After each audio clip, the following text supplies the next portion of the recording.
Baby, if you're pretty and you baby mama, turn up. If you're pretty and you're sexy, let me see you turn up. You the mothers of the world, I call it. Hello and welcome to Everything Motherhood, where we discuss everything to do with motherhood.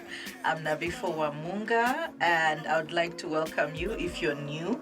And if you've been with us, I would like to thank you for listening. We don't take it for granted. And you can catch us on our podcast on radiobasket.com or watch the video on our YouTube channel, Everything Motherhood.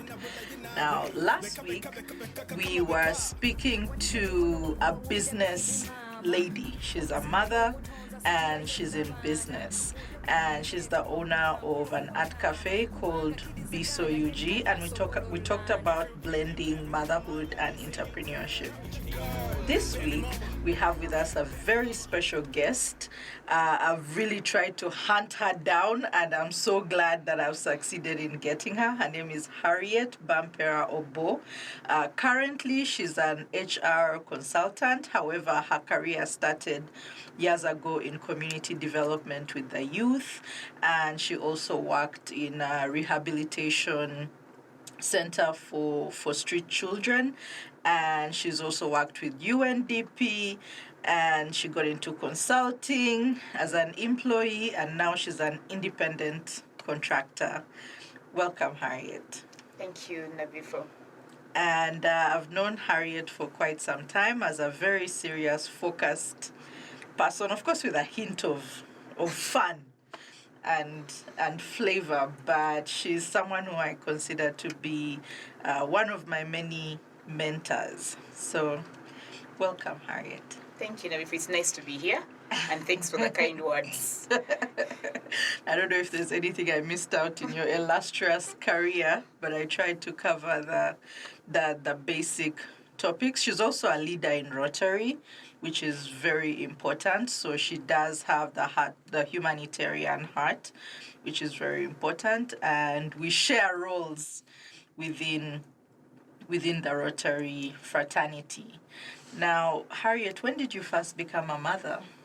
I first became a mother before I biologically became a mother. Interesting. I was still in school, and I lost a sister-in-law. And somehow, I was in HEC at Gaza High School at the time, and my sister-in-law passed on. And my niece was there. We were living together.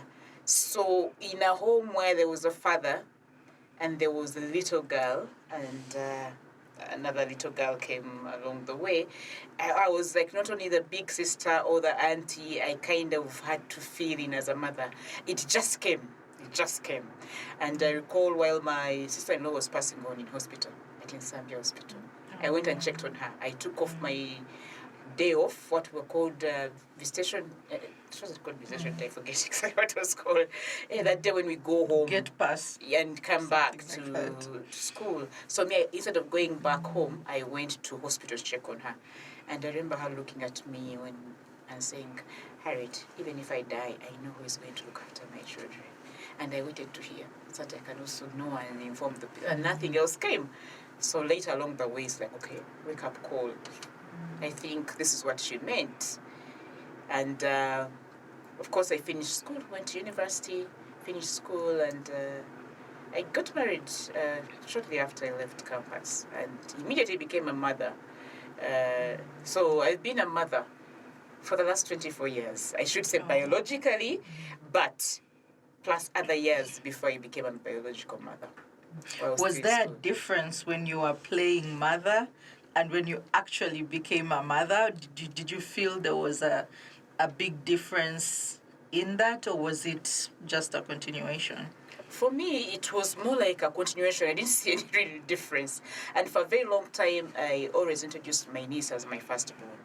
And people got confused because we only had a few years in between us, and they would look at her, then look at me, and they keep on wondering. I could see their eyes asking, when did she give birth to this girl? Yeah? So for me, it was more like a continuation. And being that we had even lived in the same space with my niece previously, and now I was living in the same space with my children. So it was like a continuation for me. That's So it's like nice. motherhood has been I've been a mother for most of my life. Funny, eh? But it seems like, And how has motherhood, first of all, impacted your work life, and if so, how? Yes, motherhood has impacted my work life. I keep on saying that if employers were going to look for the best people to employ, you should employ mothers, because motherhood teaches us a lot of things. It impacts on the way we appreciate a number of things, and if we take that into our workplace, if we take that into our workspace, we actually become better employers, we become better employees, we become better workers at what we do. So motherhood teaches you a number of things. Resilience, for example, understanding, feeling for other people, putting yourself in the empathy. Exactly, empathy. Timekeeping. All that what you mentioned earlier, term structure and so on, but motherhood teaches you those things. You know, I have to make time to do this at this time, and ensure that I'm making time for other people. It still has to be your own space. So we actually end up being very good team players in workplaces, because we know what it means to share our space with other people. So for me, it has impacted positively, I should say. Motherhood has impacted my work positively. It has made me a better professional. And when you started your career, you were working for someone else, and currently you're working for yourself. How has that been different when it comes to being a mother? When I started off working, of course, several years ago, soon after, by the time I became a mother, I had gotten a job, I was employed, and I switched into two, three more jobs. But while at my third, I would call it my third job, I worked for a consultancy firm, and I was employed there. And it wasn't new, because a colleague of mine I was working with previously under the UNDP program had started a consultancy firm and invited me to work with him, and actually gave me good guidance and mentorship, and said, Harriet, the way to go is to go private. Because all of us were trying to look for how we renew contracts, look for other programs that are available, and say there's an opportunity here. There will be less money than what you're being paid under this program, but it gives you an opportunity to grow and plan for your future when it comes to the workspace. And for me, that was a very good opportunity, so I went for it. And consulting work, even any other work, but consulting work can be demanding. You have a client and they say, we need this at this time. We had a client at that time, and that was Barclays Bank, and we needed to recruit over 500 staff. Sales staff for all their branches in Uganda, and I was the account holder for that assignment in this consultancy firm, and that meant volumes of work, because for you to get 500 staff, you're dealing with thousands of, if not tens of thousands of applications and so on, and all the processes that include coming there to ensure that you follow through up to the time you zero down on the 500 is a lot of work. It was heavy. But of course, plus other work that was going on in there. So working overtime was normal. It's funny to use the word normal. It was normal to work overtime. It was normal to work over the whole weekend. I had never worked for several consecutive days, a number of weeks on Sundays. But we'd go and look on Sundays, you check it, there's something that needs to get done. You say, okay, you even go in your Sunday best and you say, let me go and work up to about 10 o'clock or 11, then dash to church. They would end up leaving the office at 4, 5 in our Sunday best, but we stuck at our desks. So it was that demanding. It was... and this was while you were a mother? Yes, I was a mother. How were you balancing that? Yeah, it was tough, and I needed to do both and do them ably. So you try to balance and you get family backups somewhere, but sometimes it doesn't work out that way. People are traveling, people are not available, and so on. So a time came when I had to have some reality check. Even as a young professional, very enthusiastic at what I was doing and loving it, and at the same time, in really loving being a mother. And that time I had 2 biological children of my own that time, and relatively young. One hadn't been checked into school, and one was in school. And there are times I would need to go pick up my baby from school, and there's a report that needs to get done. You're leading a team of other people who are feeding into your work, and then you have other people up there who are waiting for your work to feed into theirs to complete and be able to send feedback and to a client. So there are times when you had to push longer, and I had to talk to my school, my daughter's school teacher, and explain to her my challenge. And so she knew that anytime I could call her and say, I'm going to be late. And she, you know what you do when you're a parent and you have children in school, you make your children's teachers your best friends. So she wasn't just like a teacher, but she was more than a teacher. She was like my friend, and she was like the other mother for my baby while my baby's at school. So I would call her and I say, please, hold on. Keep my baby until I'm going to delay for another 1 hour, or I'm going to delay for another 2 hours sometimes. And she says, okay, let me be doing my class plans here as I wait for you. And by the times when she would call, I'd call her and she calls me and I said, how far have you come? And I tell her, I'm still at my desk. So there's this particular time and she's like, I'm sorry, I have to leave. And I'm like, okay, let me try to get out of here as soon as I can. And she says that, I'm sorry, I have to leave the baby at the gate with the gate man.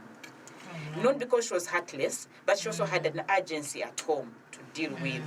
And that happened once. And that first time I was just getting, I was on the route and there was no traffic jam and I was about to get there, which was, I didn't really feel it. But this other particular time when she had to go and I had to still be at the office and my baby was at the gate with the gate man. It's come to 8 p.m. And my MD and my head of it to go and my baby is at the gate. And I was told if I step out of that place without finishing that report, I don't come back the next morning. Yes. And I knew I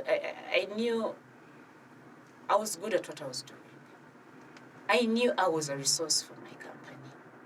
At the same time, I knew I had a responsibility beyond that. So I said, I'm going home. I picked my bag. I'm going to pick my baby. Not going home, I'm going to school to pick my baby. But I knew that after I pick my child, get her home, I'm going to sit down at home. Putting about, because I knew I did only about 2 more hours to finalize putting everything together and to be ready by morning. So before I actually left and there was insisting that I have to stay and so on, actually, I started crying. I found myself crying. I was crying and before I could real cry, I was like, no, let me get out of here. I picked my bag and left and got into my car, drove like crazy. Like I wasn't even thinking. So because I kept imagining my baby girl is at the gate with a watchman. Yes. All sorts of things go through your mind. I'm thinking, Yes. What if she gets raped? What if she gets abused? So I park outside the car. I park outside the gate. I run out of the car. Actually, I think I must have left the engine on running. I ran towards the gate crying. I don't even know why I didn't even park at the gate exactly. I remember branching off so I can jump out. And I find this watchman watched something. The mother is running towards the baby crying. The baby is running towards the mother crying. And when I saw her crying, I was like, what has happened to her? What has happened to her? And I wanted to turn and tell the watchman, what has happened? But I didn't want to do that because I was like, he is been taking care of my baby. So in a nutshell, without going into too much detail, those were one of the moments of reality check. Wake up time. What do I want to do first? What's my priority here? I had to think deeply as a young professional who is at the rise of my career and liking what I am doing. I have a role as a mother. And if I continue this way, this is what's likely to be. I didn't want to be an absent mother. I had tried previously in my other work, even before my other jobs, to ensure that I was a present mother, that mother who is at the concert when it's called on. I'm at that sports day and I'm cheering my baby, go, go, go, and ensuring that I'm taking my baby to school and picking them up and talking to their teachers, engaging with them, being at the school meetings, and I didn't want to see that go. And more so making time enough for them at home and on the road. So what I decided to do was to change how I was doing things. I said, I still want to do consulting work. I still want to do what I'm doing and I love it. But if I am employed, somebody will tell me, will dictate where and when I do what. Yes. So I was like, I can still do what I am doing, but I needed flexi time so that I know when I should be at the school gate to pick my baby and when I need to be at my desk. So that's why I chose the path of getting into independent consulting, where I wasn't going to be employed. And I continued and I still do that. And I like it. It's given me enough time, flexi time. I choose, for example, coming in today, I had to choose which exact time I need to be here, which day I need to be here. And under normal circumstances, if somebody dictates your calendar, you cannot choose where to be and do what. So for me, it has given me time to raise my girls. If there's anything I have done that I'm proud of and I say I have given it my best shot, I will tell you that probably I will not say that with confidence about my career path so far. I've done all the best I can do, but when it comes to making time to being a mother, that's when I know I have given it my very best. It comes first on top of my list, and then my career and other things. So basically, being a mother ended up changing the trajectory of your career. Exactly. I started doing what I was doing differently. I started to say, I need flexi time. And I knew I can only raise my children for a particular period. I'm not always going to raise them.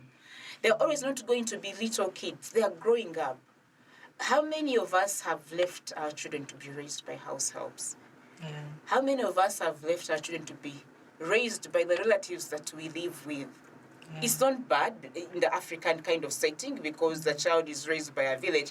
But you as a parent, how much time have you made to raise your own child? Those are the things that were crossing my mind at that point and saying, I do not want my child to be raised by a maid. Actually, I will step back a little. The other wake-up call, my youngest baby, I think she was about a couple of months at that time. The time I was hustling to ensure I'm picking up the other one from school in time. A couple of months. I remember leaving home very early because we'd have to leave very early to beat traffic. You know how traffic in Kampala can be. And be at school in time and go to work in time. So I would leave my baby at home. And this particular time, I remember leaving home before she woke up, and I didn't want to wake her up. I went to work, we stayed late. I came back home, I found her sleeping. I woke up in the morning to leave, and my baby was sleeping because I was leaving much earlier. I came back in the evening. She was sleeping. And my baby was sleeping. I hadn't seen my child awake for 2 consecutive days. And of course, I asked the maid, how has she been? How has been the day? You check on her. You want to see, is she breathing? Does she have a temperature? But those are the things that woke me up. I said, Harriet, do I want to continue living a life like this? Do I want to see my baby awake once a week? It must have been reality painful. check. So those are the questions. Those are things that pushed me into rethinking the path that I was taking on at that moment. And here I am. I made enough time. My youngest baby is 15 years old. Now, before you know, I can be anywhere when I choose to be. Yes. And I know that you're going to neglect your work, but I will choose to do this here and be able to catch up and work probably into the night, couple about 5-6 hours to ensure that I catch up on my professional work side that I am working on. So I thought there won't always be time to raise my kids, but there will always time for me to catch up if something dropped in between them. So, and I'm not complaining. So how do you stay productive and motivated? Because when you look up these things on the internet, or when you try to read books about productivity and motivation, most of them talk as if this person has never had children in their lives. They say, wake up by 5 a.m., go jogging by this time, the perfect morning routine and all of this. And this is how you stay productive. But most of that does not apply once you become a mother. So how do you stay productive? How do you stay engaged? How do you stay focused? Because I think you're one of the most focused people I know. So how do you do it, or how can you inspire me to also be, that motivated and engaged?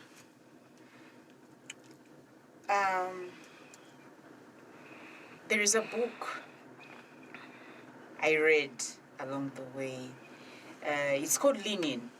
It is a book by the CEO of Facebook. Like yes. You should read that book. I would recommend every professional mother to read that book. And in there, she brings out issues to do with the workspace for a working mother, things to do with balancing all these other things and remaining at the top of your game and remaining at the top of the company and what you're doing and a number of other things. And that's a book to read. I have a copy. I don't usually pass on my copies to people. I would recommend you buy the book. But for you, Nabifa, I will just get it to you. I've read it over and over again. You know these books that you read? Yes. Not for just, but you actually do. Keep reading them and use them as reference.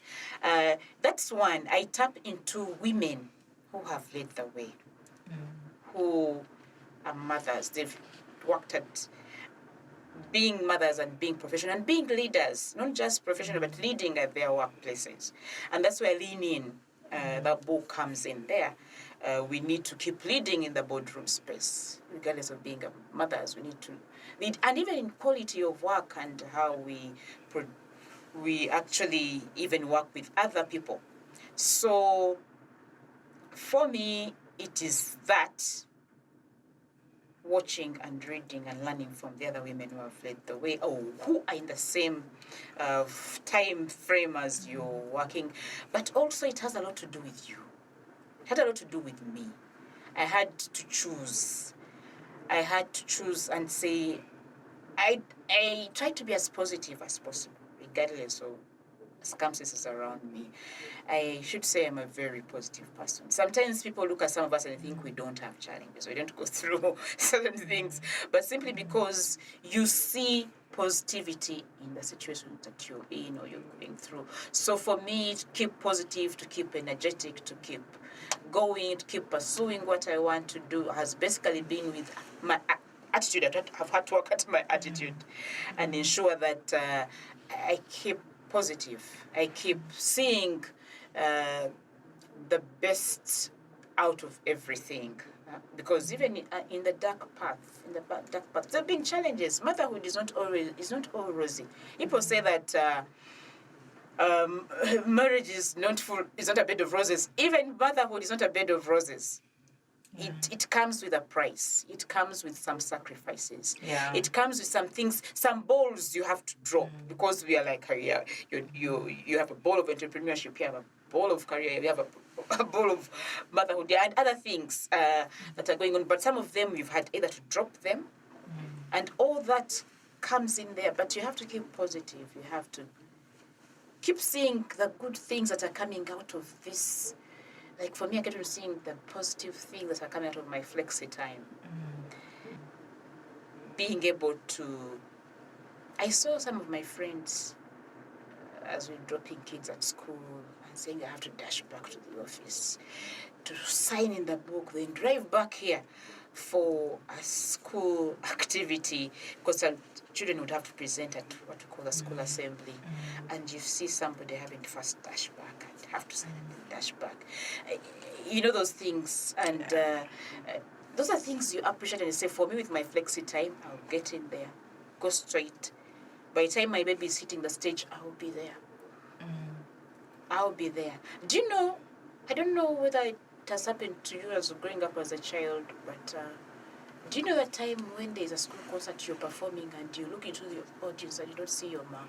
No, I've been there, coming from a working mother. It's even the being left at the gate, you know, not by my mother, but someone entrusted by her to pick me up. And you're looking at that time. This is before cell phones, and it's coming to midnight, and this askari is telling you the most boring thing, but you have to pretend to be engaged because he's your protector in a way. So I can relate to all of that, and you just have to find a way to forgive your mom once you become a mother, you know, and you realize she probably felt 100 times worse, of course, than we do. than I felt in that situation. One thing I would like to talk to you about is maintaining your individuality once you become a mother.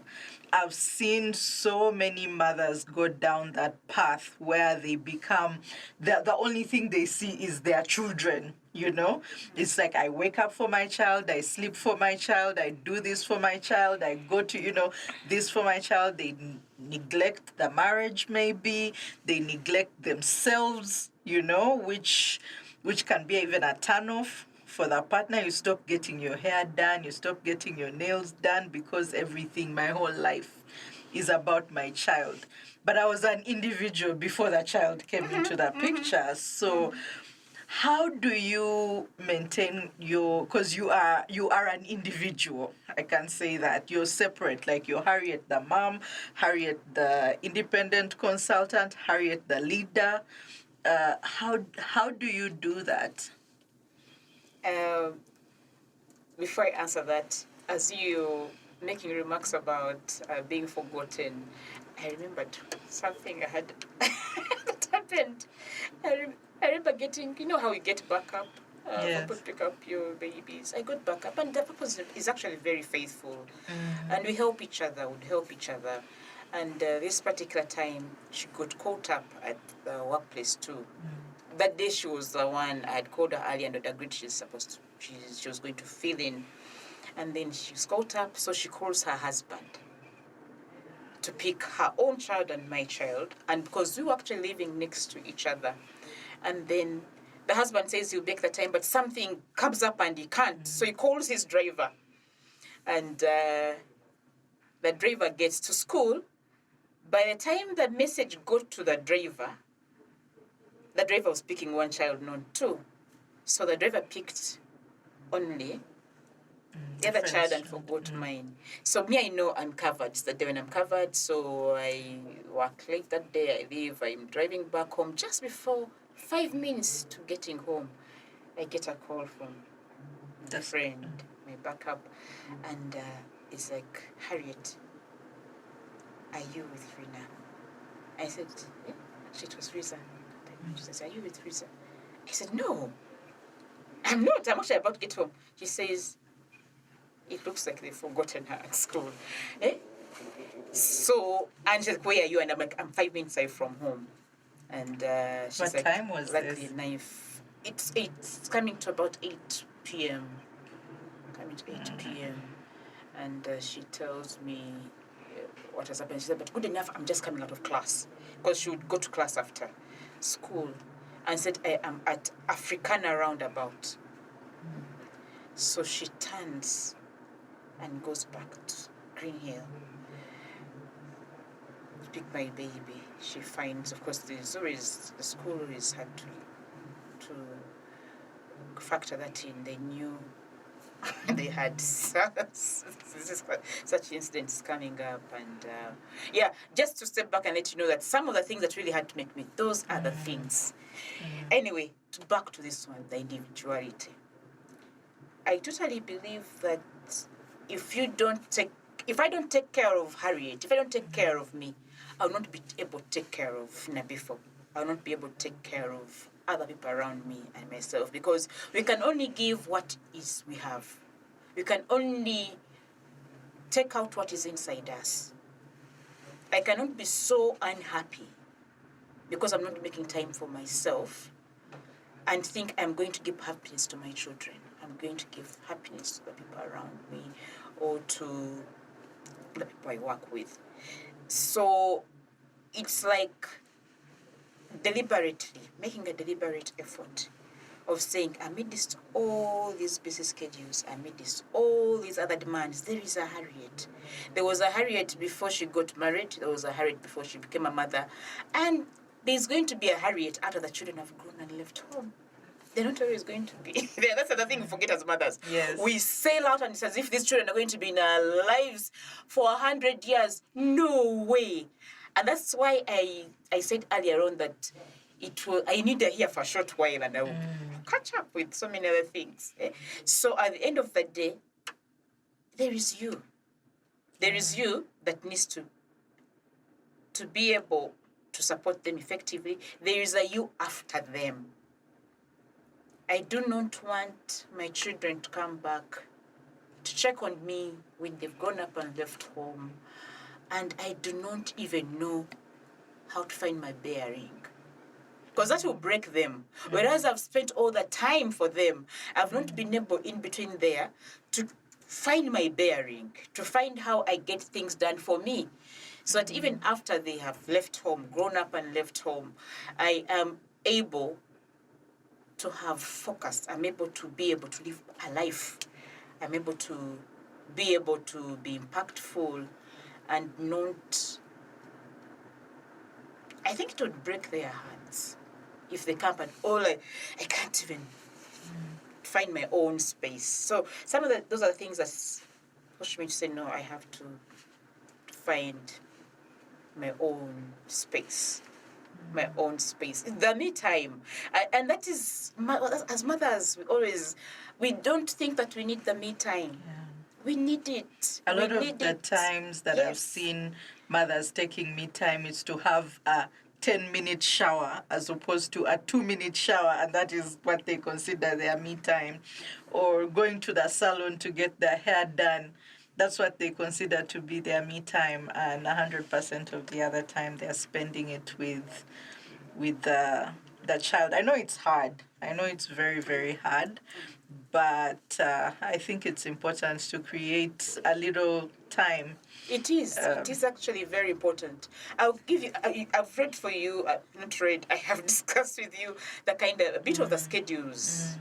As a mother, as a professional. But in between there, you'll be surprised. You'll think that I never hanged. I did. Even while we were still, before even I took on the flexi time, we had a girls evening out, a Friday out, at least once every holiday when the kids on holiday. Or during the term, at least we had to pick specific periods and say, this time around, we get one of us, if we are 4 of us, and say one of us is taking care of all the kids, the 3 of us have to go and laugh. And be us. Be Before. Be and Harriet. Remember back in the day when you used to be the hot number. Stop that. Just go, even if it means just sit somewhere and have a cup of tea and talk about, share your challenges. Feed each other into growth, into appreciation. Okay, I'm not alone in this, so and so is going through, and how have they overcome it? That kind of thing. Or even just time to go back and sit and laugh. There are times just we check in with my friends and say, this Friday, let's go somewhere and just sit and laugh and just relax. Make jokes and all that. So that is important, very important. That's absolutely great. I have like a million other questions. However, time is not on our side. So I would like to ask you, what lasting thing would you want to leave with us, if anything? What are your last thoughts, remarks to all the mothers out there and the would-be mothers who are listening or watching us? My last thoughts would be, do what you're doing in the very best way possible that you can. But while in there, do not forget yourself. There is a you in all that is around you. And you need to treasure that you, because without that you'll be ineffective in all the other areas that you're actually that you're actually working on. So I would advise that let's do our best. And while we are there, let's know that we can fail. Let's not beat ourselves for not being perfect. Motherhood has never been perfect. Mom guilt. We weren't trained before we became mothers. We are learning on the job, and not learning on the job because you're dealing with the most delicate human beings. You cannot afford to say, I'm going to learn for 3 months and then apply the next 3 months. You're learning and applying at the same time. So at the end of the day, let's not beat ourselves up for not having been the perfect mothers. Let's be the best that we can be. That's what I would just share with all the mothers out there. Be the best that you can be, and accept that you cannot always be right. And also appreciate that you need to make time for yourself along the path. And forgive yourself. Exactly where things haven't been right. Forgive yourself where things haven't been right. I mean, I think we shall definitely have a part 2, because I would like to know how you dealt with, after picking up your baby at 8 p.m., how you dealt with that guilt and and how you got over that. But that will have to be a conversation for another day.